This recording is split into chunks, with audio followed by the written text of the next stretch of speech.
Là, vous devez voir mon écran. Du moins, j'espère. Ça a l'air.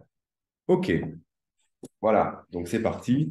Donc, je me présente rapidement, hein. Je m'appelle Nicolas Laporte, je suis astrophysicien, je travaille à l'Université de Cambridge et je suis également associé au Trinity Hall, qui est un des collèges de Cambridge. Alors, comme je vous avais présenté Cambridge la dernière fois, je ne vais pas le refaire.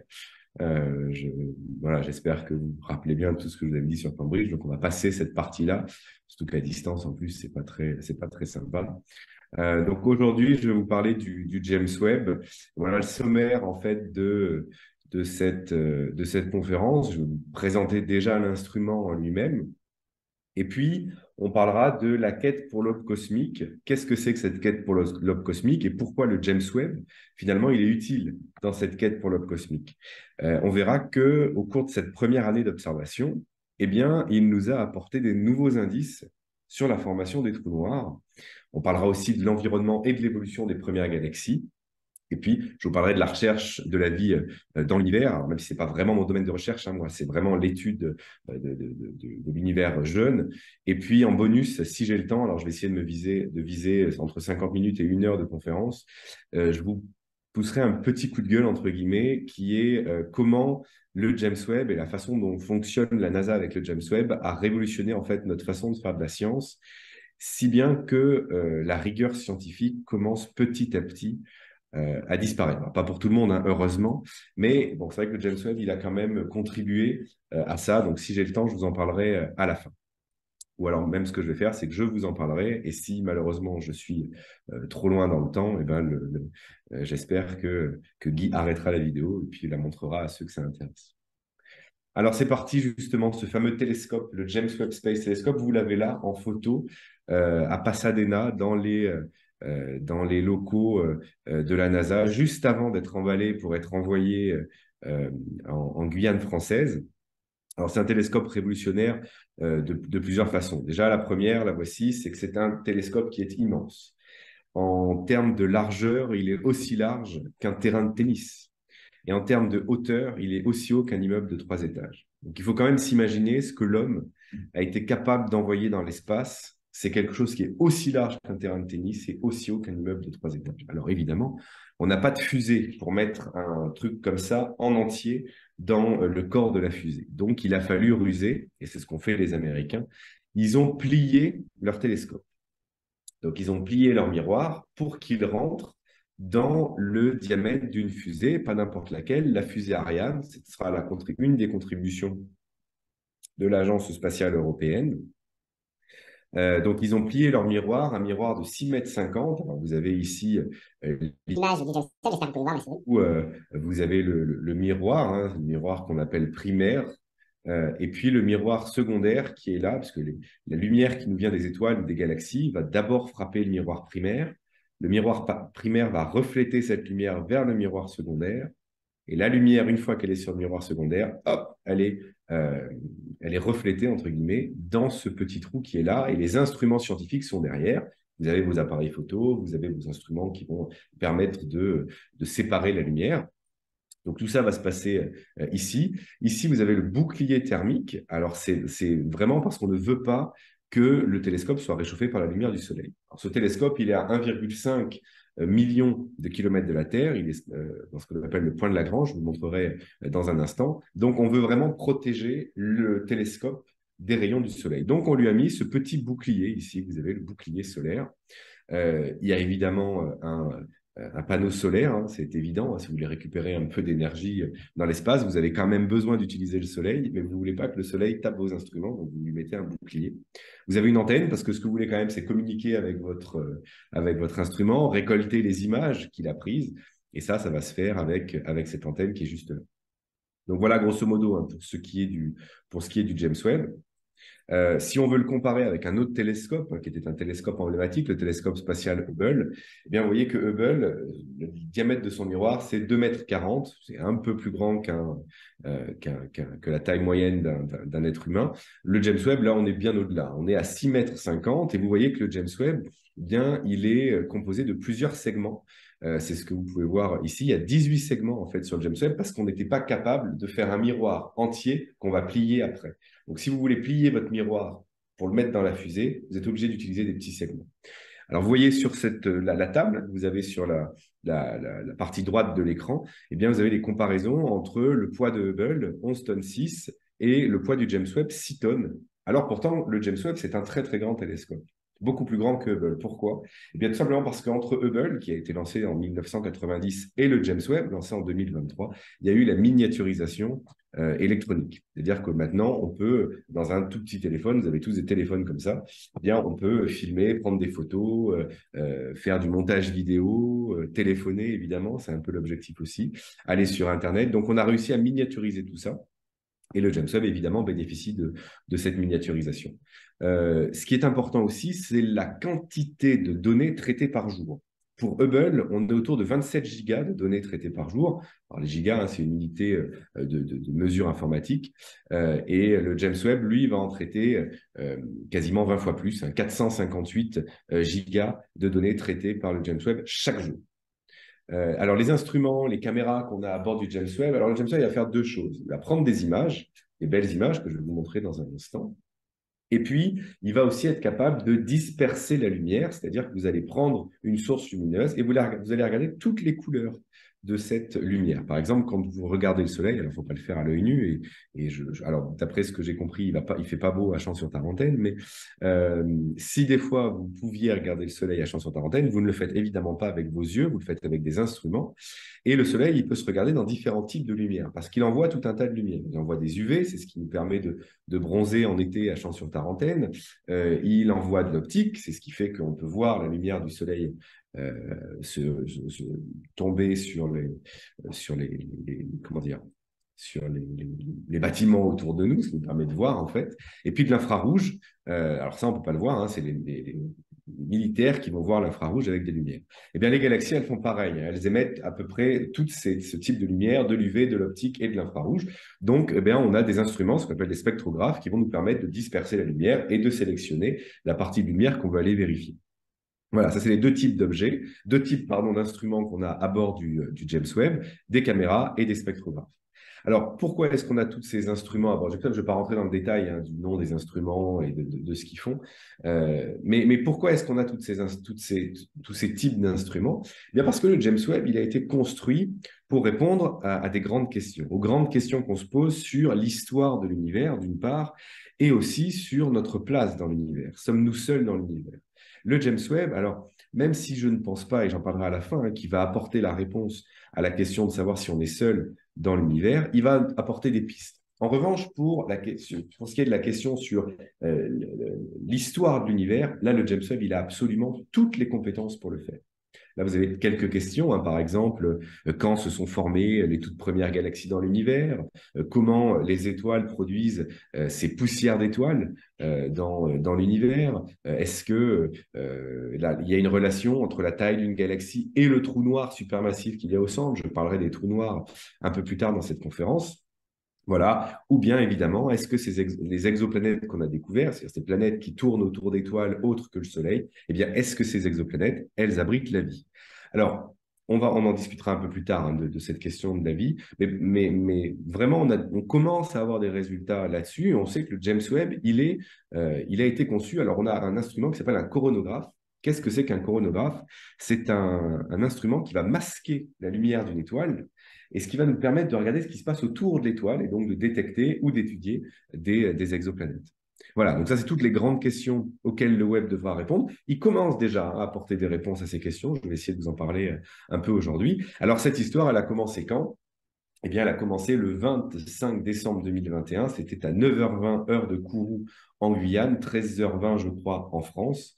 Et ça a été un lancement assez chouette. Je vais vous montrer la vidéo. J'espère que ça marche. We will have a very different exo-atmospheric flight after that. And you were watching a number of people, VIPs and invited guests moving out. Donc, en fait, là, on est dans la salle Jupiter à Kourou, en Guyane, et on a plusieurs entreprises, entre guillemets, dans cette salle Jupiter. On a évidemment l'Agence spatiale européenne, Ariane Espace et la NASA. parce que la NASA euh, sont responsables, entre guillemets, de ce télescope. Ariane Espace est responsable du lancement et l'Agence spatiale européenne est responsable des instruments qu'il y a, pas tous les instruments, mais quelques-uns des instruments. Alors, vous avez la fusée Ariane qui est ici, vous voyez, elle est juste là. Et puis, vous avez le château d'eau ici, c'est pour empêcher que le sol de Kourou ne pète quand le décollage va avoir lieu. Les pylônes que vous voyez autour, c'est les paratonnerres. Parce que là, la fusée, elle est pleine de carburant. Et évidemment, vous n'avez pas envie que la foudre tombe sur la fusée, sinon ça vous ferait un beau pétard. Mais quand vous imaginez que le prix du télescope qu'on a mis dans la coiffe, voilà, le télescope, il est juste là, sous la coiffe, il vaut 10 milliards de dollars. Vous n'avez pas vraiment envie que la fusée termine sous forme de pétard. Alors, on va écouter les conseils.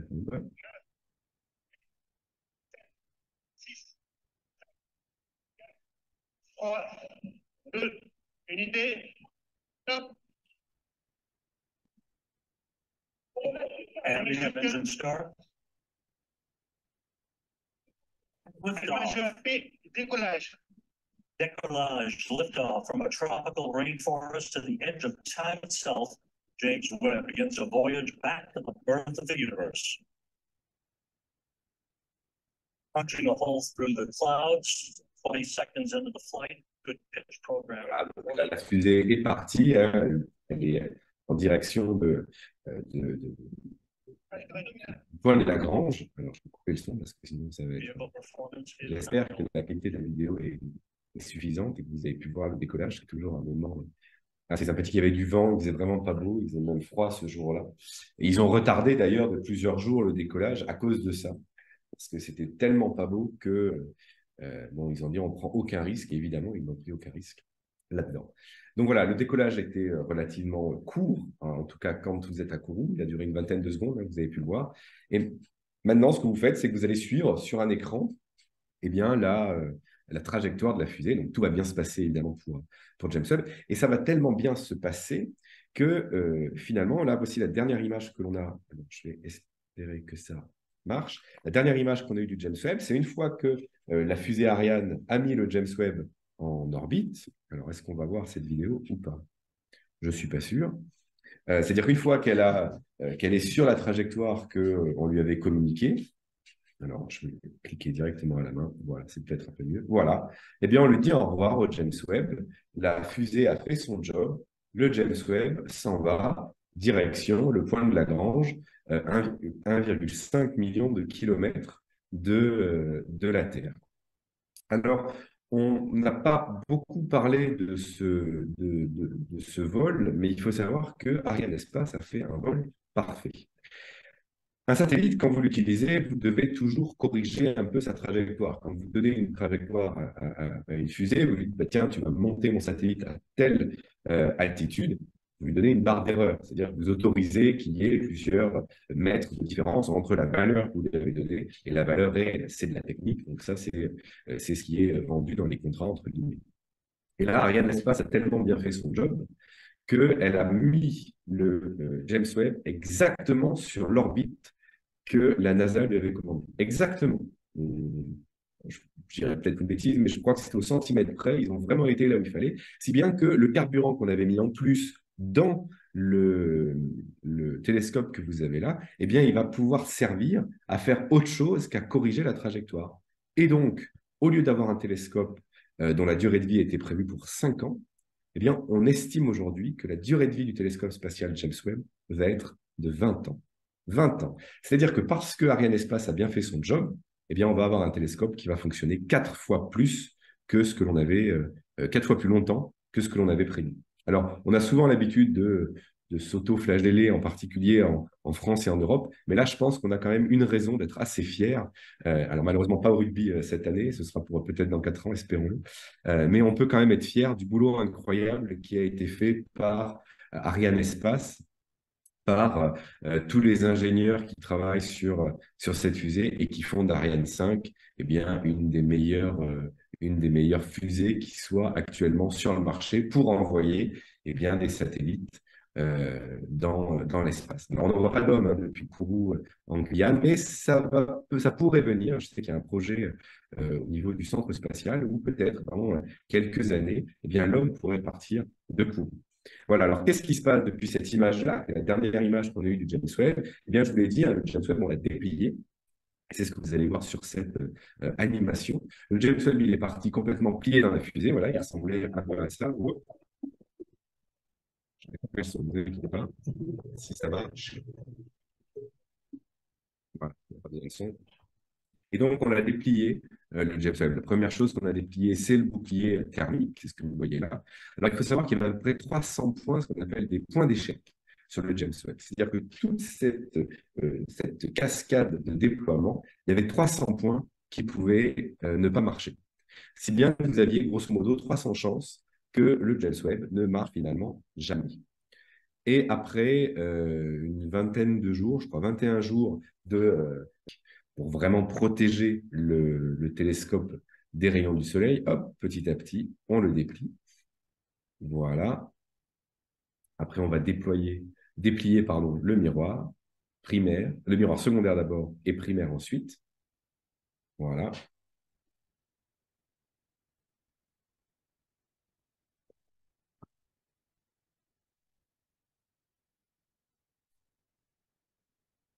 Et on va déplier ensuite alors, les instruments derrière et le miroir primaire. Voilà. Donc ça, c'est toutes les étapes qui ont été faites dans l'espace. L'homme n'est pas intervenu là-dessus. On est vraiment sur quelque chose qui est complètement automatisé.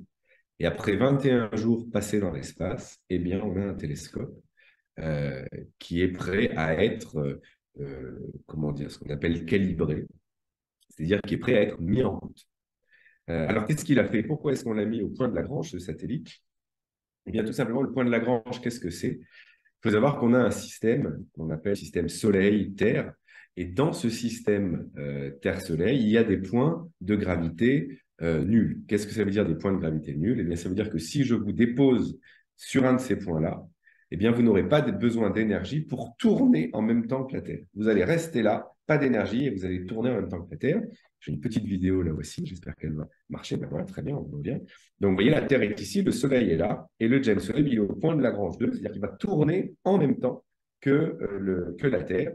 Je vais vous montrer ça de suite, si ça veut bien marcher. Voilà, vous avez le James Webb qui tourne autour de ce point de Lagrange en même temps que la Terre. La Terre, elle est ici, le Soleil est juste derrière, et mon James Webb, évidemment, il a tout le temps le dos au Soleil, donc il ne verra jamais le Soleil.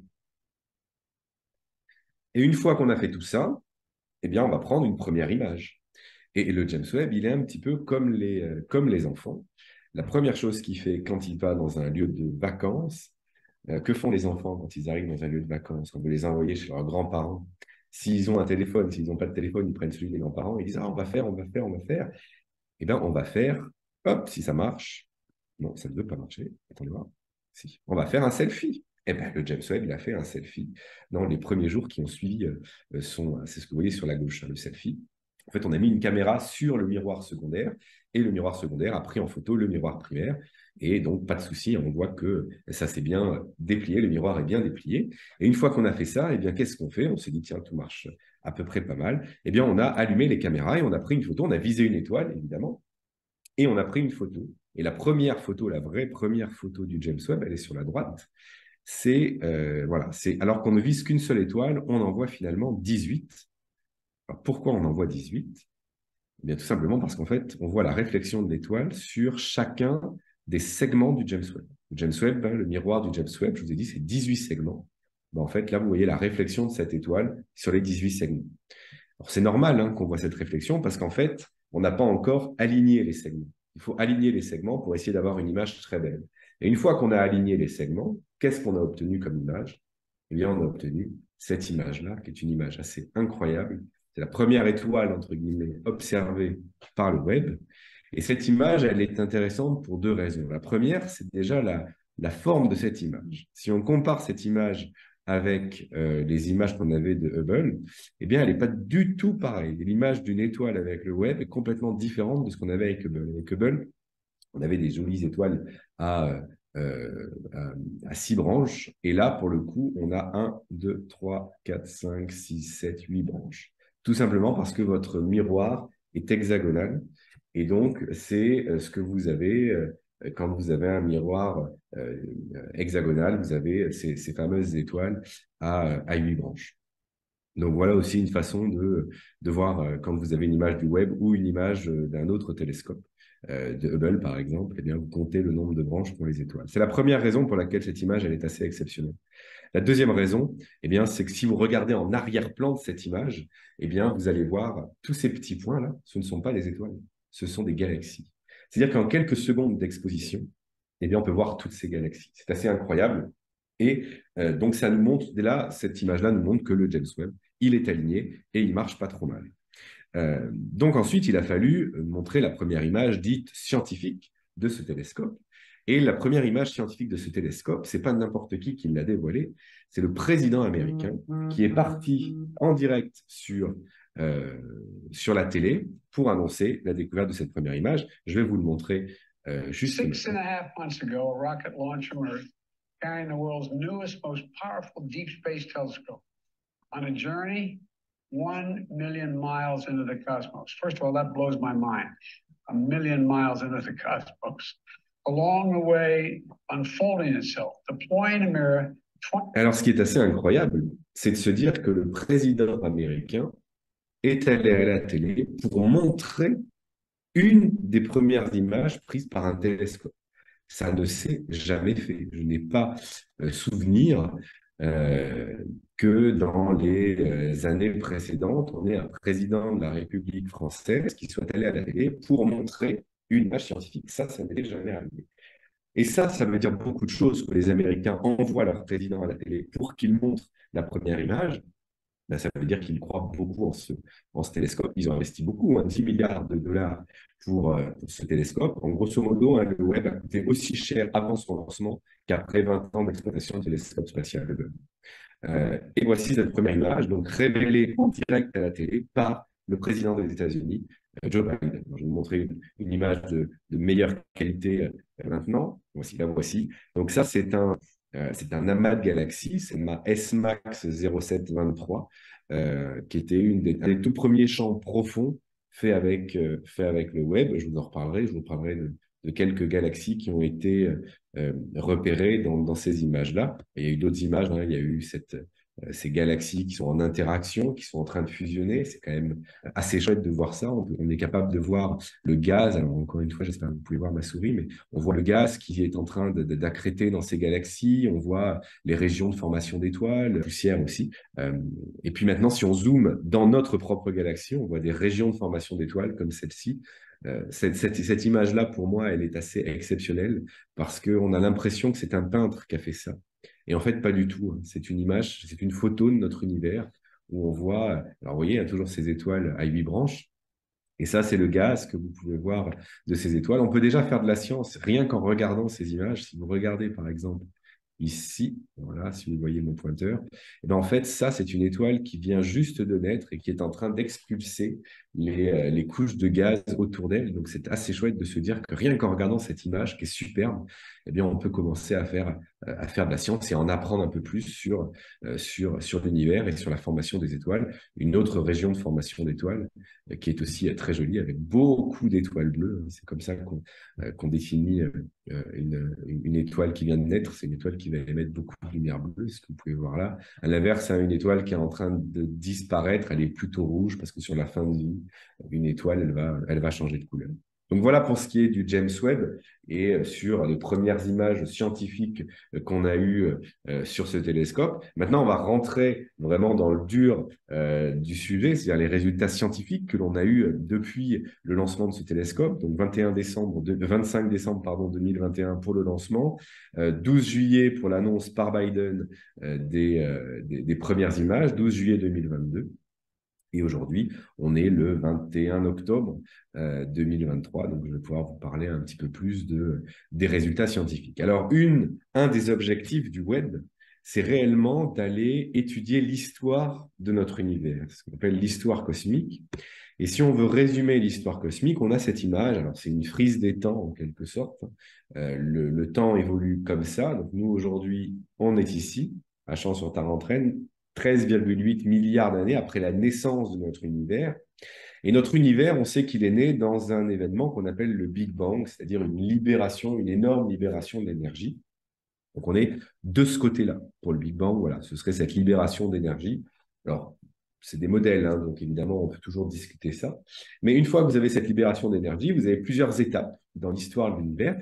L'étape importante, c'est celle-ci. Hein, c'est une étape, c'est l'inflation. C'est quand votre univers, les dimensions dans votre univers, elles vont augmenter tellement vite, eh bien, que votre univers, la température dans votre univers va diminuer. Et ça va avoir des conséquences assez importantes sur la matière que vous allez pouvoir trouver dans votre univers. Notamment, 380 000 ans après le Big Bang, puisque votre univers est c'est suffisamment refroidi et suffisamment grand, donc la densité de matière que vous avez dans votre univers est suffisamment basse, que vous allez pouvoir émettre la première lumière, entre guillemets, de l'univers. C'est la phase dite de recombinaison, c'est ce qu'on appelle le fond diffus cosmologique. C'est pas très important, hein, pour la suite de l'exposé, c'est juste si des fois il y a des gens dans la salle qui sont intéressés voilà, pour en savoir un petit peu plus, je vous donne un tout petit peu plus de détails. Donc l'univers devient transparent 380 000 ans après le Big Bang. Et ensuite, on a la période dite des âges sombres. C'est ce que vous voyez, Dark Ages, sur cette image. Il n'y a pas de lumière dans l'univers, parce qu'en fait, il n'y a pas d'étoiles, il n'y a pas de galaxies. Pour former une étoile, pour former une galaxie, il faut du temps. Il faut que vous commenciez à avoir de la matière qui va se regrouper sous forme de nuages, on va dire, ou de halos. Et au bout d'un moment, ces halos, ils vont s'effondrer sur eux-mêmes et grosso modo, les étoiles vont s'allumer à ce moment-là. Et si on en croit les modèles, les premières galaxies, elles apparaissent quand même que 300 millions d'années après le Big Bang. Voilà, c'est-à-dire il y a 13,5 milliards d'années. Et quand ces premières galaxies vont apparaître, ça c'est ce qu'on appelle l'aube cosmique justement. Cette période où les premières galaxies apparaissent, c'est ça. C'est vraiment l'aube cosmique. Et puis après, on a les galaxies qui vont évoluer jusqu'à aujourd'hui, 13,8 milliards d'années, et des galaxies où on en observe plein. Hein. La Voie lactée, c'est la nôtre, on est dedans. Mais si, par exemple, ce soir, il fait beau à Champs-sur-Tarentaine, mais je crois que c'est un peu compromis, eh bien, vous allez pouvoir regarder la Voie lactée, la galaxie d'Andromède. C'est une très, très belle galaxie. Vous avez la galaxie des chiens de chasse aussi, qui est une galaxie assez sympa à voir avec des télescopes. Si vous ne pouvez pas le faire ce soir, c'est pas grave, hein, vous le ferez un autre jour chez vous. Et si vous n'avez pas de télescope, eh bien Google peut vous permettre de vous montrer ces belles images de galaxies. Donc voilà, grosso modo, des galaxies que l'on peut observer aujourd'hui. Pardon. Alors, cette quête pour l'aube cosmique, elle a commencé il y a déjà plusieurs années. L'aube cosmique, hein, c'est-à-dire comment fait-on pour savoir quand se sont formées les premières galaxies? Ben, c'est pas très compliqué. On va prendre le télescope que l'on a et on va regarder aussi loin qu'on peut avec le télescope. Voilà, ça c'est la méthode qu'on utilise. On a toujours fait ça. On prend notre télescope et on regarde aussi loin qu'on peut et si on peut toujours détecter des galaxies. Et là, ça va nous donner des informations sur l'aube cosmique, donc la période dans l'histoire de l'univers où se sont formées les toutes premières galaxies. Ici, je vais vous montrer l'histoire en fait de cette recherche de l'aube cosmique, puisque là, je vais vous montrer l'année. Donc là, on est dans les années 1950, 1960, 70. Nous, on est quelque part par là, 2023. Et là, je vais vous montrer l'âge de l'univers, c'est-à-dire l'âge de l'univers auquel on pensait que les premières galaxies se sont formées en fonction de l'année. Évidemment, la forme de cette courbe, c'est une forme exponentielle. Ça augmente. Pourquoi? Eh bien, parce qu'en fait, à chaque fois que vous allez ouvrir un nouveau télescope, eh bien, vous allez repousser encore plus loin les limites de votre univers. Et ça, c'est assez intéressant parce que ça veut dire que, eh bien, si on prend des... Parce que pour l'instant, à chaque fois qu'on a ouvert un nouveau télescope, quand on l'a poussé à ses limites, on détectait toujours des galaxies. Hubble, on l'a poussé à ses limites et on a toujours détecté des galaxies.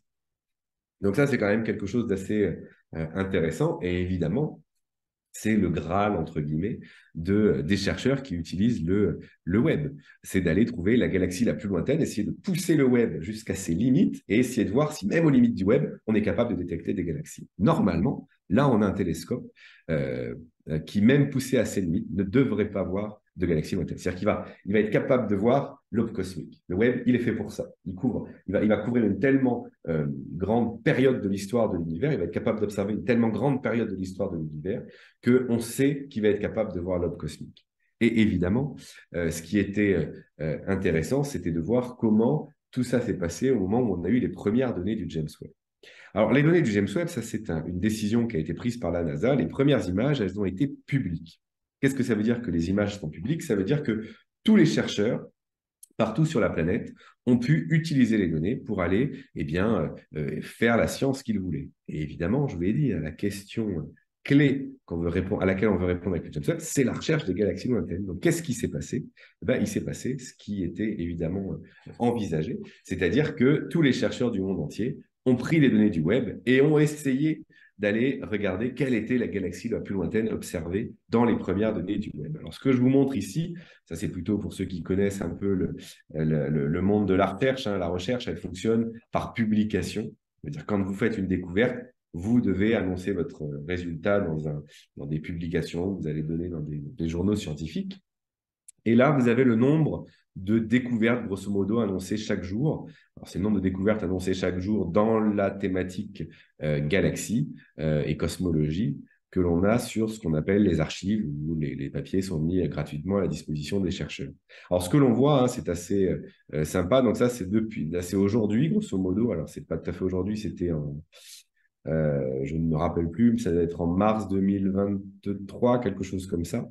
Donc, là, vous avez le nombre de papiers. Alors, ce qui est intéressant, c'est qu'on voit que quand c'est Noël, eh bien, les chercheurs prennent des vacances, cette absorption, là, vous voyez, cette diminution dans le nombre de papiers. Idem en 2022, on a pris quelques vacances, mais globalement, le nombre de découvertes faites par jour a augmenté et on annonce en moyenne, depuis l'arrivée du web, 5 découvertes de plus par jour que ce qui ne se faisait avant. Donc, ça a quand même un impact vraiment sur l'évolution des connaissances en astronomie. Maintenant, si on regarde la chronologie de ces tout premiers résultats et de ces toutes premières découvertes, je vous ai dit, Joe Biden, le président américain, a dévoilé ses premières images le 12 juillet à la télé. Elles ont été rendues publiques le 14 juillet. C'est-à-dire qu'à partir du 14 juillet, tout le monde avait accès aux données et pouvait faire ce qu'il voulait. Eh bien, le premier papier qui a été annoncé, la première découverte qui a été annoncée, elle a été le 15 juillet. Vous avez le nom là des chercheurs qui ont fait ça. Il y a d'ailleurs un Français, un Guillaume Mahler, qui, donc là, pour le coup, il a utilisé les données pour essayer de contraindre les propriétés de l'amas de galaxies observées. Il n'a pas cherché vraiment les galaxies lointaines. Les premiers papiers qui cherchent réellement les galaxies lointaines, c'est celui qui est en vert ici, c'est celui d'Adam Karnal, le 19 juillet. C'est-à-dire qu'on a les données le 14 juillet, le 19 juillet, les données ont déjà été analysées par Adam Karnal, qui est de Édimbourg, en Écosse, et qui a produit une liste de galaxies lointaines. Et puis tout ça a continué jusqu'au 25 juillet. Et le 26 juillet, chose assez incroyable, eh bien, le 26 juillet, je sais que cette année, c'est une année de Coupe du Monde de rugby, mais je vais parler un peu de foot parce que le 26 juillet, on a eu l'équipe de foot des chercheurs de Première Galaxie, puisqu'on a eu 11 découvertes publiées le même jour avec exactement le même objectif, essayer de voir quelle est la galaxie la plus lointaine. Alors ça, c'est assez impressionnant. Et quand on a vu ça ce jour-là, c'est-à-dire qu'en en 10-12 jours, eh bien, toutes ces équipes-là, vous avez des équipes parisiennes, américaines, des gens de Cambridge aussi, je vois Curti, des gens d'Écosse, des US, etc. Eh bien, en moins de 12 jours, ils ont été capables de prendre des données et d'analyser tout ça et de donner une liste de galaxies lointaines. Pour vous donner un ordre d'idée, moi, j'ai travaillé beaucoup avec Hubble. Quand on avait des données de Hubble, il fallait bien compter on va dire, entre 2 et 3 mois avant que vous annonciez votre découverte. D'accord ? Et c'était déjà très rapide. C'est-à-dire qu'on avait les données, il fallait bien 2 mois avant qu'on ait le résultat qui soit publié, etc., etc. Là, on est à 12 jours. Alors, on a eu des résultats assez intéressants dans cette période-là. Et on a eu des résultats assez surprenants. Et le résultat qui était probablement le plus surprenant, c'est celui-ci.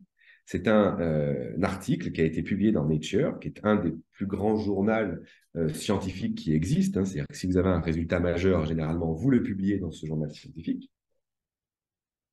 Et cet article, donc, qui est écrit par Ivo Labbé, c'est lui qui mène l'équipe, c'est un Australien. Il a été reçu et soumis à Nature le 25 juillet. Donc, 10 jours à peu près après la mise à disposition des premières données. Et qu'est-ce qu'il nous dit, ce résultat? Eh bien, il nous dit que dans les premières données du James Webb, il a identifié 6 galaxies très massives au début de l'univers. Et ça commence à poser un problème parce que si on essaye d'expliquer comment former des galaxies aussi massives au début de l'univers, eh bien, on n'est pas capable de le faire en utilisant le modèle cosmologique standard, qui est le modèle qu'on utilise depuis un peu plus de 50 ans pour expliquer ce qui se passe dans l'univers jeune. Et donc, Ivo Labbé nous dit, eh ben, il y a quelque chose qui ne va pas avec ces 6 galaxies. Et ça, c'est un exemple, évidemment, de résultats, parce qu'il y en a eu beaucoup d'autres, des galaxies comme ça. Là, je vous en montre, par exemple, 3 qui ont été annoncées ou découvertes dans les 2 premières semaines d'observation du web. Et évidemment, quand on annonce une découverte, donc je vous dis, le papier il est mis à disposition sur des archives ouvertes, c'est-à-dire que tout le monde a accès à ces papiers-là, y compris les journalistes. Et les journalistes, eh bien, ils ont bien vu qu'il y avait quelque chose qui se passait dans les premières images du web. Et tout de suite, ils ont dit, ça y est, le James Webb a trouvé des galaxies qui sont en train de détruire la cosmologie qu'on utilise depuis quelques temps. Futura Science nous dit que le télescope James Webb découvre des galaxies qui défient la cosmologie standard. Et le Figaro fait même mieux, puisqu'il dit qu'on est vers une révolution cosmologique majeure. On appréciera le point d'interrogation. Et quand je montre ça à mes collègues anglais, ils sont toujours beaucoup amusés parce qu'ils se disent qu'effectivement, quand on est un journal français, on doit forcément mettre le mot révolution dans le titre. Voilà. Donc, les journalistes ont pris cette information et ont commencé à se dire, ça y est, la cosmologie est en train d'être détruite, le modèle standard commence à être détruit par le web. Alors ça, ce serait sympa, mais évidemment, nous, on est tous des scientifiques, donc on va se poser la question du départ. Qu'est-ce qui fait que ces galaxies sont extrêmement massives? Eh bien, on va revenir sur l'article d'Ivo Labbé, et là, vous avez la table. C'est une table où nous donne les propriétés de ces galaxies. Ce qu'on appelle le redshift, c'est la distance de la galaxie, et stellar mass, c'est la masse d'étoiles, la masse stellaire, la masse de votre galaxie. Et effectivement, on se rend compte que beaucoup de galaxies, c'est celles qui sont encadrées en bleu là, elles ont une masse qui est de l'ordre de 10 puissance 10 fois la masse du Soleil. C'est grosso modo la masse de notre galaxie, la Voie lactée. Ça nous pose un souci. Comment peut-on expliquer qu'au tout début de l'univers, on a des galaxies qui soient aussi massives que la Voie lactée, qui a eu, elle, 13 milliards d'années pour évoluer? Alors, il y a 2 choses. Je l'ai dit, il y a deux paramètres là qu'il va falloir étudier. Le premier, c'est le paramètre de distance. Est-ce que la distance de ces galaxies est correcte? Et donc, est-ce que ces galaxies sont bien situées au début de l'univers? Est-ce qu'on les observe bien telles qu'elles étaient au tout début de l'univers? Ça, c'est le premier point. Si je veux répondre à cette question, il va falloir que je fasse de la spectroscopie, c'est ce que je vous disais tout à l'heure, c'est-à-dire qu'il va falloir étaler la lumière et aller regarder ce qui se passe dans l'UV, dans l'infrarouge et dans l'optique, par exemple, et puis chercher ce qu'on appelle des rayons d'émission, mais je vous passe les détails. Ça, c'est le premier paramètre qu'il va falloir vérifier. Est-ce que ça, c'est correct? Le deuxième paramètre qu'il va falloir vérifier, c'est la masse stellaire. Comment est-ce qu'on fait quand on a une galaxie pour étudier sa masse? Eh bien, tout ça, c'est basé sur des modèles. C'est-à-dire qu'on ne peut pas mesurer directement la masse stellaire des galaxies. On est obligé d'utiliser des modèles. Et justement, il y a un chercheur américain qui s'appelle Ryan Hensley qui s'est dit, il y a un truc qui ne va pas avec les modèles utilisés par Ivo Labbé. Et il a essayé de refaire, c'est ce que je vous montre là, je ne veux pas rentrer trop dans les détails, parce que là, pour le coup, c'est vraiment pour les spécialistes, mais là, vous avez grosso modo la lumière de votre galaxie de 1 micron jusqu'à 4 microns, donc on va dans l'infrarouge, là, pour le coup. Et la masse stellaire, elle est principalement évaluée ici. Et ce petit trait là, donc ça, c'est le spectre, c'est grosso modo la lumière infrarouge que vous avez, c'est le trait continu que vous avez là. Et cette lumière, elle est très élevée. Et donc, c'est pour ça que Ivo Labbé, le chercheur australien, s'est dit ces galaxies sont très massives.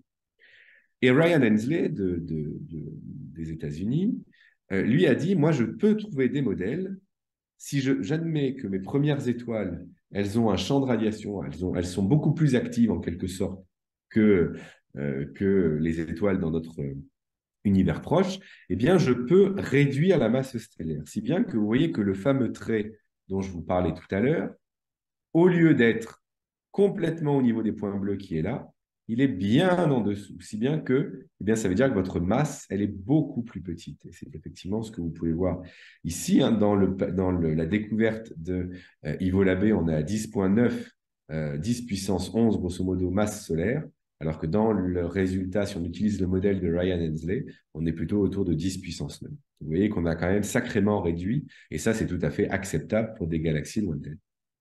Alors, il y a d'autres résultats, hein, qui sont parus depuis, mais là encore, je ne veux pas rentrer dans les détails, mais il y a une autre hypothèse qui est envisagée, c'est que, alors, d'une part, le modèle qu'on utilise pour estimer la masse stellaire n'est peut-être pas forcément idéal, mais il y a une autre raison qui pourrait expliquer que ces galaxies soient un peu plus massives que ce qu'on attend, c'est en supposant qu'elles ont une efficacité à transformer le gaz en étoile plus élevée que ce qu'on s'attendait à voir, que ce qu'on s'attendait en fait à voir.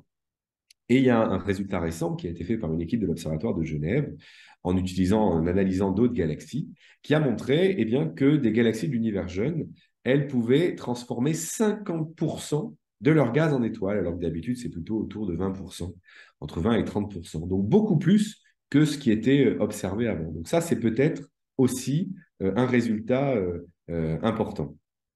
La deuxième chose qui est intéressante, je vous l'ai dit, hein, c'est la distance. Est-ce qu'on est sûr de la distance de ces galaxies? Alors, avant de vous donner la réponse, j'aimerais vous dire que vous parlez un peu de poussière d'étoiles. La poussière d'étoiles, on est tous composés de poussière d'étoiles, c'est plutôt sympa parce que ça nous permet de vivre. Le carbone, l'oxygène que l'on a dans notre corps vient et est fabriqué par les étoiles. Donc, c'est plutôt sympa. Mais pour les astronomes, ça, c'est une trouille énorme.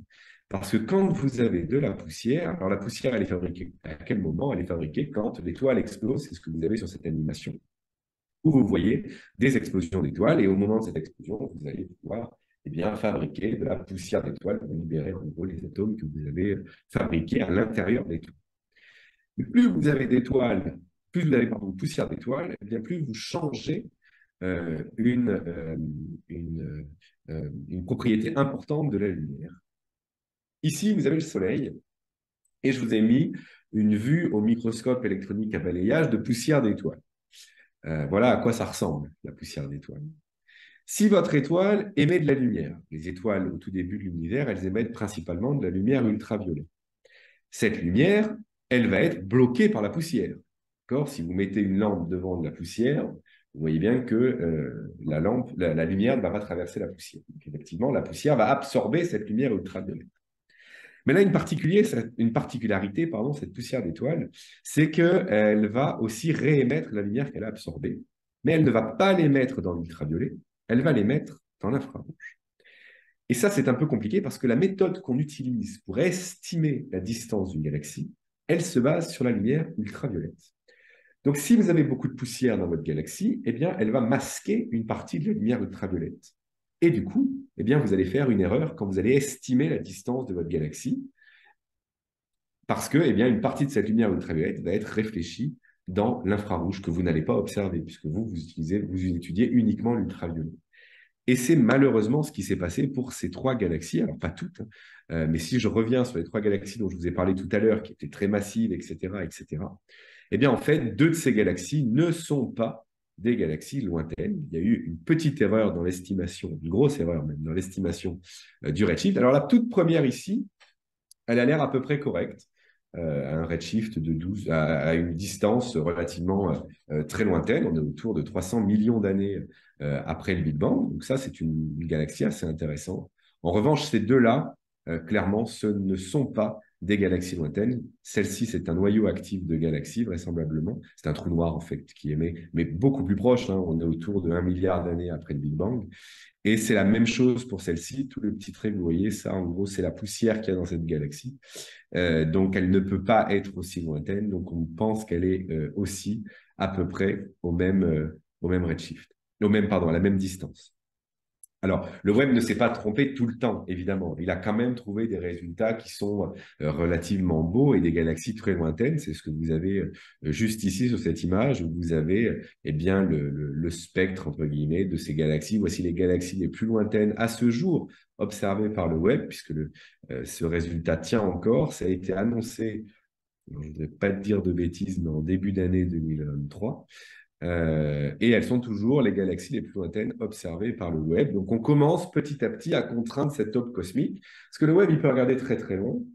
Et pour l'instant, on n'a pas vu de galaxie aller au-delà de cette limite, là, ce fameux chiffre 13, le redshift 13 que l'on a et qui correspond à 300 millions d'années après le Big Bang. On n'arrive pas à avoir des galaxies au-delà, pour l'instant. Ça pourrait changer dans les prochains mois. C'est le James Webb, les résultats du James Webb, c'est quelque chose qui va extrêmement vite. Et donc, voilà, on s'attend quand même à ce que ce record soit battu prochainement. Alors voilà, ça c'était la première partie. Alors rassurez-vous, les autres parties sont plus courtes. J'avais dit que je ferais 1 heure et j'ai oublié de déclencher le chronomètre, donc j'espère que je vais faire 1 heure. On verra. Alors, la deuxième partie, je vous ai dit, c'est que le Webb nous a donné de nouveaux indices sur la formation des trous noirs. Et ça, c'est quelque chose auquel on ne s'attendait pas. Parce qu'on pensait, si vous voulez, que grosso modo, au tout début de l'univers, il n'y avait pas de trou noir. Pourquoi? Parce que pour former un trou noir, il faut du temps.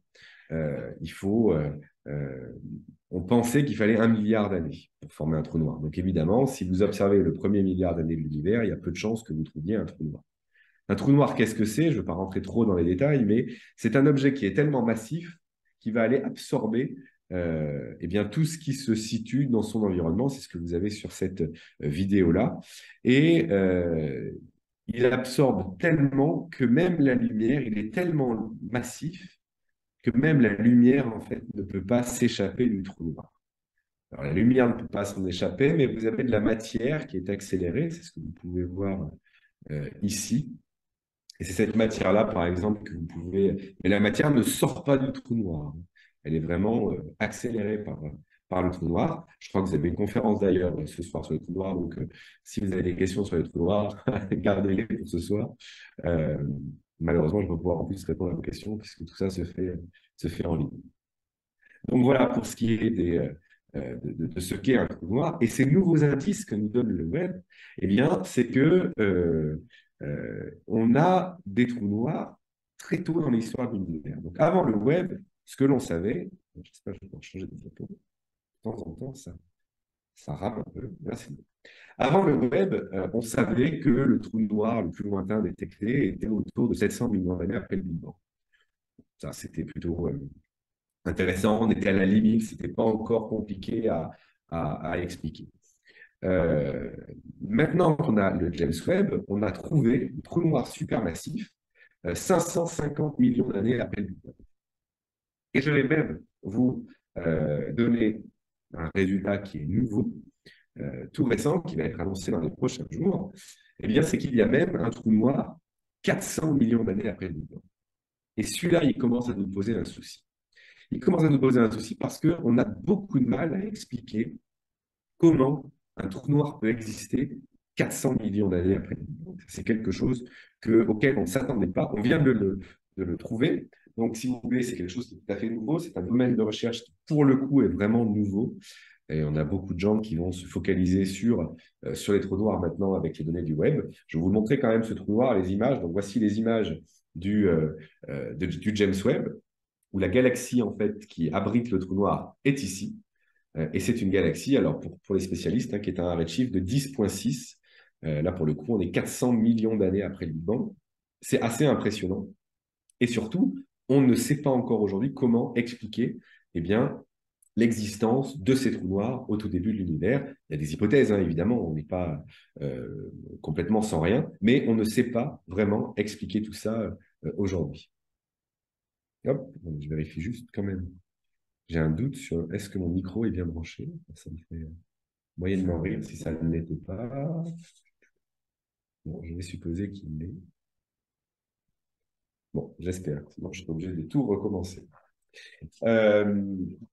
Alors, l'environnement des... Je vais quand même vérifier, j'ai un gros doute.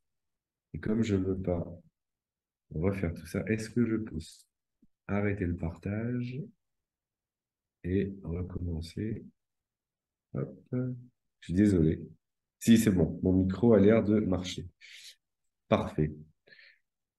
Et donc, je recommence à partager l'écran. Je suis désolé pour ça. Hop. Et ça me permet de voir l'heure. Donc, il va falloir que j'accélère un peu. Si je veux aller au bout de ma présentation. Voilà, donc ça c'était pour de nouveaux indices que l'on a sur les trous noirs. Ensuite, l'autre thème que je voulais aborder comme les premiers résultats du James Webb, c'était réellement l'environnement des premières galaxies. Parce qu'en fait, le James Webb, il est beaucoup plus puissant que Hubble. Et donc, la première des choses qu'on a faites avec le James Webb, c'est qu'on est parti regarder l'environnement des galaxies qu'on avait détectées avec Hubble au tout début de l'univers. Et ça, c'était plutôt sympa. Ça, c'est quelque chose que j'ai fait avec mon équipe ici à Cambridge. Et donc, on a pris les toutes premières images du web, ça c'est la SMAC 0723, et on a regardé deux galaxies qui avaient été observées par le web. Et voilà, ces deux galaxies que vous avez juste là. Et en fait, on s'est rendu compte que dans un environnement très proche, les petits points verts que vous avez là, eh bien, ce sont des galaxies qui sont exactement à la même distance. Et ça, c'est intéressant, parce que ça nous dit en fait que ces toutes premières galaxies, elles ont vraisemblablement dû se former dans ce qu'on appelle des proto-amas, c'est-à-dire eh bien, des régions dans l'univers où vous allez former plein de galaxies en même temps. Ça, vous avez la vidéo que vous pouvez voir en ce moment, c'est la simulation Illustris. Et donc c'est une simulation, hein, c'est fait dans des grands ordinateurs. Et vous voyez que c'était complètement attendu par ces simulations. On voit les nœuds qu'il y a ici. Et donc ça, en fait, ce sont des proto-amas que vous voyez ici.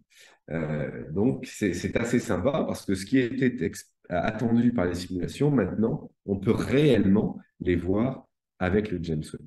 Ça, c'est assez intéressant. Et puis, ce qu'on peut faire, c'est comparer la masse de ces proto-amas, ce qu'on appelle les proto-amas de galaxies, les jeunes amas de galaxies au tout début de l'univers, comparé avec ce qu'on observe plus tard dans l'histoire de l'univers. Et on est en train de reconstruire comme ça, petit à petit, eh bien, l'histoire de ces proto-amas. C'est ce que vous pouvez voir sur ce graphique-là. Donc, nous, on est quelque part par là, aujourd'hui, le 21 octobre. Et ce proto-amas que je vous ai montré juste avant, eh bien, on l'observe tel qu'il était 700 millions d'années après le Big Bang. Et ça, c'est l'évolution à laquelle on s'attendait. Vous voyez qu'il est exactement là où on s'attendait de trouver des proto-amas. Donc, c'est assez sympa. C'est-à-dire que tout marche bien pour l'instant. Mais donc, on a été capable de travailler sur, eh bien, d'étudier l'environnement de ces premières galaxies. Donc voilà le résultat dont je voulais vous parler. J'arrive maintenant à la dernière partie pour ce qui est des résultats scientifiques, c'est la recherche de la vie dans l'univers. Je vous dis que c'était aussi une des grandes questions à laquelle le web voulait répondre. Et le web, eh bien, il a été capable déjà de faire des photos d'exoplanètes. Il faut quand même se rendre compte de l'importance de cette avancée. Alors, il a masqué, hein, c'est ce que je vous disais tout à l'heure, il a pris le coronagraphe, il a masqué l'étoile est là, et là, vous avez la planète. Vous pouvez voir dans différents domaines de lumière, de l'optique jusqu'à l'infrarouge. Et ça, c'est une exoplanète. Alors, son nom est un peu bizarre, hein, 65426b. Elle est située à 355 années-lumière de la Terre, dans la constellation du Centaure. Et cette exoplanète-là, elle est 12 fois plus massive que Jupiter, qui est déjà la plus grosse planète du système solaire. Alors, il a fait d'autres études d'exoplanètes, notamment il a étudié le système TRAPPIST. Le système TRAPPIST, c'est un système planétaire qui est composé de 7, je crois, planètes, 1, 2, 3, 4, 5, 6, 7, voilà. Et puis là, vous avez l'étoile qui est juste là. Donc, ça nous fait penser un peu au système solaire. Il est situé à 40 années-lumière de la Terre.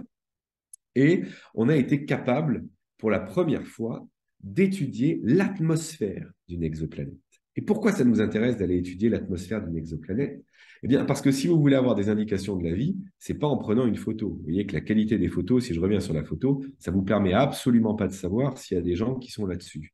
D'accord? En revanche, si vous regardez l'atmosphère de la planète, eh bien, vous allez voir quels sont les éléments que vous avez dans cette atmosphère-là. Est-ce que vous avez de l'eau? Est-ce que vous avez de l'ozone? Est-ce que vous avez de l'oxygène, etc. Et puis, si vous les avez dans les mêmes proportions que ce qu'il y a sur Terre, ben, vous pouvez vous dire que probablement cette exoplanète, elle a des grandes chances d'abriter la vie. Et c'est ce qu'ils ont fait pour une des planètes du système TRAPPIST. Et là, vous avez tous les éléments, toutes les molécules qui composent tout ce qu'on trouve dans l'atmosphère de cette exoplanète. Vous avez de l'eau ici, vous avez du méthane. Tiens, le méthane, on sait d'où ça vient. Les vaches, on les incrimine souvent pour l'émission de méthane. Ça peut venir de la vie, quoi. Ça peut venir de quelque chose d'animal ou de végétal. Et en plus, on a de l'eau. Donc ça, c'est quand même assez chouette d'avoir tout ça dans cette exoplanète. Donc les chercheurs ont certainement dû être un peu, comment dire, excités au moment où ils ont vu cette découverte. Et puis après, ils ont calculé la température de surface de cette planète. Et ils se sont rendus compte que la température de surface de cette planète, elle était de 227 degrés Celsius. Donc, il n'y a pas vraiment de chance que la vie ou qu'il y ait des vaches sur cette exoplanète. À mon avis, il y a du méthane dans l'atmosphère. Est-ce qu'il y en a eu avant? Ça, c'est encore une autre question. En tout cas, il y a de l'eau et du méthane, mais vraisemblablement pas de vie sur cette exoplanète.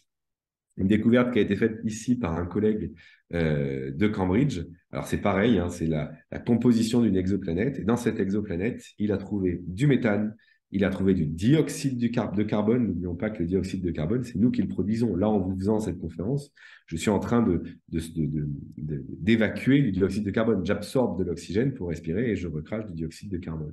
Donc là aussi, c'est des trucs assez intéressants. Et le méthane, qui est toujours une des molécules importantes pour la recherche de la vie. Alors, ce qui ne veut pas dire qu'il y a de la vie, hein, ça veut dire qu'on s'en rapproche petit à petit. Et grosso modo, ce qu'a dit mon collègue de Cambridge, eh bien, c'est que ça y est, on vient de démontrer que le web est capable d'aller trouver les indices, en quelque sorte, ou les traceurs de la vie dans l'atmosphère d'une exoplanète. Donc ça, c'est assez chouette. On n'a pas la réponse encore. Peut-être que lors de la 4e édition de Vue du ciel, j'aurai la réponse et je viendrai vous la donner avec grand plaisir. Mais pour l'instant, on ne l'a pas. Voilà, donc ça c'était pour conclure sur les premières années du web. Alors là, c'est comme vous voulez, ou vous arrêtez la vidéo et vous pouvez passer à la conclusion qui est un tout petit peu plus tard, ou vous écoutez mon petit coup de gueule du moment. Alors c'est un coup de gueule qui est gentil, mais c'est pour vous montrer comment la science en fait est en train de changer à cause du James Webb. Alors, je vais y aller, ce sera mon coup de gueule. Comment se passe normalement la publication ou l'annonce d'une découverte en sciences? Et puis là, je vous invite à en parler à Raymond Piccoli, parce que je sais qu'on partage normalement, je crois, la même idée un peu sur cette course à la découverte.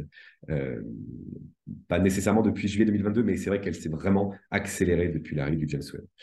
Normalement, ce qui se passe, c'est que vous avez des images qui sont prises par un télescope, vous êtes le chercheur, vous recevez vos images, vous les analysez, je vous ai dit, normalement, vous prenez un peu de temps, c'est en tout cas comme ça que ça se passait avant, vous écrivez un article scientifique, vous le soumettez à un journal, ce journal va demander à vos pairs de relire l'article, de faire des commentaires, de peut-être améliorer la qualité de votre découverte, etc. Donc, c'est vraiment un travail qui est important parce que ça vous permet d'améliorer et d'être sûr de la qualité de votre découverte. Et une fois que le papier a été validé par vos pairs, vous le mettez à la disposition de tout le monde dans le grand public. Ça, c'est le cheminement normal d'une publication avec des données, quelles qu'elles soient, en astronomie, mais ça doit certainement être vrai pour l'étude des phénomènes orageux, etc., ou la biologie, la chimie, etc. Peut-être un peu moins en médecine, on a vu ça notamment avec le Covid, mais je ne pensais pas que ça toucherait quand même l'astronomie au point où ça l'a touché. Maintenant, comment ça se passe? Eh bien, maintenant, vous avez toujours votre télescope. Il prend toujours des photos, mais comme la plupart des données sont publiques, eh bien, finalement, les données, elles vont être analysées par tout un tas de chercheurs. Et comme tout un tas de chercheurs va avoir accès aux données, eh bien, il va falloir être le premier à annoncer la découverte.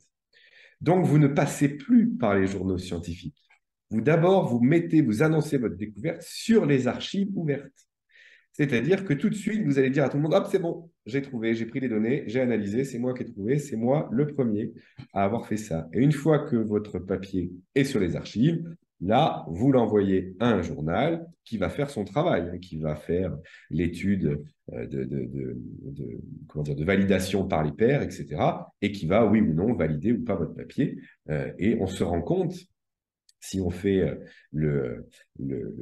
l'étude, et ça c'est ce que j'ai fait il n'y a pas très longtemps, eh bien que la moitié des échantillons de galaxies lointaines qui ont été publiés dans les 15 premiers jours du James Webb, eh bien la moitié de ces échantillons-là ont été modifiés, changés, en fait, la moitié était faux. Parce qu'on a voulu aller trop vite et qu'on n'a pas pris le temps de faire tous les tests que l'on fait normalement enfin, quand on travaillait sur les galaxies lointaines dans le passé. Je vais donner un exemple de ce qui s'est passé, notamment la galaxie Sears 93-316. Alors ça, c'est une galaxie qui a été annoncée, donc pareil, dans un des tout premiers jeux de données du web, très rapidement, et hop, tout de suite, les chercheurs ont dit, cette galaxie, et on la voit telle qu'elle était 240 millions d'années après le Big Bang. Ça devait être la galaxie la plus lointaine. Et ils ont annoncé ça sur nos archives ouvertes, tout de suite, avant même de faire quoi que ce soit. Mais je vous l'ai dit, sur les archives ouvertes, tout le monde a accès. Les chercheurs, vous pouvez avoir accès tous les jours, si vous voulez, aux archives et regarder les découvertes. Et les journalistes. Et dans toutes les rédactions, il y a des journalistes scientifiques. Donc, qu'ont fait les journalistes scientifiques? Ils ont pris cette découverte-là, cette galaxie-là. Ils ont dit, ça y est, le James Webb a complètement bousculé les limites de l'univers observable, ce que je vous ai montré tout à l'heure. Hein, il a cassé les modèles cosmologiques, etc. Et ce n'est pas limité qu'aux médias anglo-saxons. Hein. Les médias français, évidemment, l'ont fait. J'ai mis France 2, mais c'est vrai pour tout un tas d'autres médias français. Et qu'est-ce qu'on a fait après ça? Eh bien, les chercheurs, ils se sont dit, tiens, c'est intéressant, mais on va quand même aller vérifier le résultat. Est-ce que cette galaxie-là, c'est vraiment une galaxie lointaine? Donc, on a écrit au directeur du James Webb et on a dit, est-ce qu'on pourra avoir du temps sur le James Webb pour aller vérifier que cette galaxie est bien une galaxie lointaine? Vous vous rendez compte un peu le cheminement. Hein. On a déjà annoncé la découverte, ça a été annoncé dans les médias, et ensuite, on demande au directeur d'aller vérifier le résultat. Et c'est ce qui a été fait. Ça a été fait, alors je ne voudrais pas vous dire de bêtises, mais je crois que c'était fin mars. Oui, fin mars. Les observations ont été faites un vendredi. Alors, un vendredi, les archives, comment ça marche? Pour poser une découverte, pour annoncer une découverte sur les archives ouvertes. Ce n'est pas très compliqué. Les archives, vous mettez votre résultat en ligne avant la veille, 19h ou 20h, je ne sais plus, je crois que ça doit être 19h, 19h heure anglaise, 20h heure française. Ça ne marche pas le week-end. Dire que si vous faites une découverte le week-end, vous allez attendre le lundi à 20h pour annoncer votre découverte. Là, pas de chance pour eux, les données ont été prises un vendredi. C'est-à-dire que pour annoncer la découverte, il fallait attendre le mardi d'après. Vous vous rendez compte? Le mardi d'après, alors que les données sont publiques, ce qui veut dire que les chercheurs du monde entier vont aller regarder ces données et vont dire si c'est effectivement la galaxie la plus lointaine. Vous imaginez un peu l'excitation qu'il y avait. Moi, j'étais à Cambridge à ce moment-là, il y avait une conférence qui était organisée sur les premiers résultats du web, et la conclusion dans les conférences, vous avez quelqu'un qui fait l'introduction et quelqu'un qui fait la conclusion. Ça dure une semaine, c'est ce genre de conférence. On était une centaine de chercheurs. Et la personne qui a fait la conclusion, c'était un chercheur américain. Il a conclu en disant, vous voyez, ce soir, il va y avoir les données qui vont être prises pour cette galaxie. Donc, je pense que vous allez tous passer une très bonne nuit à réduire ces données. Ce qui est quand même assez incroyable de penser ça. Et donc, les données ont été prises autour de minuit, 1h du matin. Et le lendemain, évidemment, il fallait annoncer avant le mardi, parce qu'il fallait être les premiers à annoncer. Mais les archives sont fermées le week-end. Comment fait-on alors pour annoncer une découverte comme ça? Je vous laisse réfléchir 2 minutes, et je pense qu'il y en a qui ont déjà la réponse dans la salle. Où a-t-on annoncé le résultat de ces observations avec le web? Eh bien, la réponse, c'est sur Twitter. C'est sur Twitter, le samedi matin, sur le coup des 11h à peu près, il y a un chercheur qui a annoncé que cette galaxie-là, qui a fait la une de tous les médias, eh bien, en fait, ce n'était pas une galaxie lointaine. Voilà.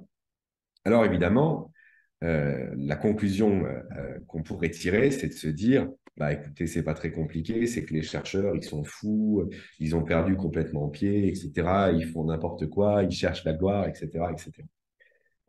Moi, je ne pense pas que ce soit la raison. Je ne pense pas que ce soit qu'il faille mettre la faute sur mes collègues chercheurs, même plutôt pas.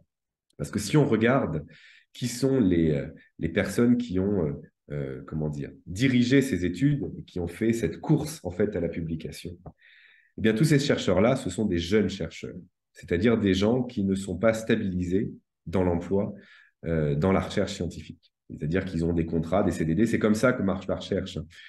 C'est quelque chose qu'on ne dit pas souvent, mais il y a plus de la moitié de la recherche qui est faite par des gens qui sont en CDD, ça peut être des contrats d'1 an, 2 ans, 3 ans, mais qui ne sont pas stabilisés dans leur emploi. Et comment est-ce qu'on évalue un chercheur? eh bien, on l'évalue sur le nombre de publications, donc le nombre de découvertes annoncées, et l'impact de ces découvertes. Alors évidemment, si vous êtes le premier à annoncer la galaxie la plus lointaine connue à ce jour, eh bien, ça va vous faire beaucoup d'impact, puisque les gens vont vraiment parler de votre papier, etc. Et donc, ça va vous faire connaître. Et en fait, je pense qu'il y a deux choses derrière ça. La première, c'est qu'il faudrait commencer, à mon avis, à, comment dire, à pérenniser les emplois de ces chercheurs-là et arrêter de faire des CDD à tout va pour ces jeunes chercheurs. Vraiment les pérenniser et leur donner un emploi qu'on dit permanent pour qu'ils puissent faire de la recherche, qu'ils puissent prendre le temps de faire de la recherche. Et la deuxième chose, c'est qu'il faut que la NASA vraiment arrête de mettre des données publiques. Les données publiques, c'est ce qui fait c'est ce qui est à l'origine de tout ça. Si les données n'étaient pas publiques, c'est-à-dire que si le chercheur faisait sa demande de temps, récupérer ces données, garder ces données pour lui pendant 3 mois sans que les autres ne puissent y avoir accès, il aurait 3 mois pour faire son étude un peu plus robuste. Et à mon avis, la qualité scientifique des résultats serait un peu meilleure. Donc voilà grosso modo ce que je voulais vous dire sur cette rigueur scientifique. Il ne faut pas blâmer les chercheurs, il faut blâmer deux choses, les données publiques et le fait que, comme on a très peu de budget, on met très peu de budget dans la recherche, pas qu'en France d'ailleurs, hein, c'est vrai dans absolument le monde entier, un peu moins au Japon. Si on regarde l'investissement qui est fait dans tous les pays du monde dans la recherche, les investissements sont en baisse, sont constants, voire en baisse, on prend l'inflation, à part au Japon. Au Japon, ils ont compris qu'il fallait investir dans la recherche, c'est ce qu'ils font. Voilà, donc à mon avis, il faut investir dans la recherche et puis il faut se débarrasser de ces données publiques qui sont, à mon avis, un gros problème au jour d'aujourd'hui. Alors, je ne voudrais pas finir quand même sur une note très négative, et ça va être la conclusion maintenant. Je vais reprendre un peu toutes les découvertes dont je vous ai parlé. Cette première année du James Webb, qu'est-ce qu'elle nous a appris? Eh bien, elle nous a appris déjà que, il y avait des galaxies très loin et qu'il était capable d'aller détecter ces galaxies lointaines, que probablement l'aube cosmique s'est effectivement déroulé autour de 300 millions d'années après le Big Bang. Mais il a montré des choses auxquelles on ne s'attendait pas. Il a montré que, il y avait des trous noirs très massifs au tout début de l'univers. Et ça, on n'arrive pas à l'expliquer. Il nous a rappelé qu'il fallait faire attention à la poussière d'étoiles et qu'il fallait évidemment la prendre en compte et ne pas aller trop vite quand on analyse tout ça. Il nous a montré que les galaxies se forment en groupe et qu'elles fusionnent. Donc ça, c'était un résultat assez intéressant. C'était un résultat attendu, hein, bien sûr, mais là, on a pu le voir pour la première fois. Et puis des résultats aussi encourageants sur les exoplanètes. Alors, on est au tout début sur les exoplanètes. Il n'y a pas énormément de résultats dessus parce qu'ils prennent leur temps pour le coup. Et quand on observe une exoplanète, une seule exoplanète, il faut compter une centaine d'heures. Alors que pour faire les images, pour trouver les galaxies lointaines, il faut compter qu'une dizaine d'heures. Donc, c'est pour ça qu'ils sont allés un petit peu plus loin. Voilà, avant de terminer, je voudrais faire la pub quand même pour un livre que j'ai lu il n'y a pas très longtemps, qui a été écrit par un de mes collègues toulousains, Olivier Bernet. Ça s'appelle Destination Orion. Il est le responsable d'un projet sur le James Webb, le premier projet de James Webb qui observe la nébuleuse d'Orion. Et il raconte, c'est un journal de bord, j'ai trouvé ça assez génial, jour par jour, comment se passent les observations avec le web, comment lui reçoit les données, comment il a fallu gérer avec la presse, etc. C'est vraiment un très beau bouquin, donc je vous le conseille si vous souhaitez lire. Et puis, je voudrais terminer par dédier cette conférence à Hubert Reeves, qui est décédé il y a quelques jours de cela. Je sais qu'un hommage lui sera rendu mercredi prochain au cimetière du Père-Lachaise. C'est quelqu'un que j'ai eu la chance de connaître, que j'ai eu la chance d'inviter à Clermont. Je pense qu'il a participé à ma curiosité en fait d'en apprendre un peu plus sur l'univers, en apprendre un peu plus sur l'histoire de l'univers. J'aurais plein d'anecdotes à raconter sur Hubert. Il y en a une pour vous dire quel personnage il était. Alors, je sais que dans la salle, il y en a quelques-uns qui ont certainement eu la chance de le rencontrer.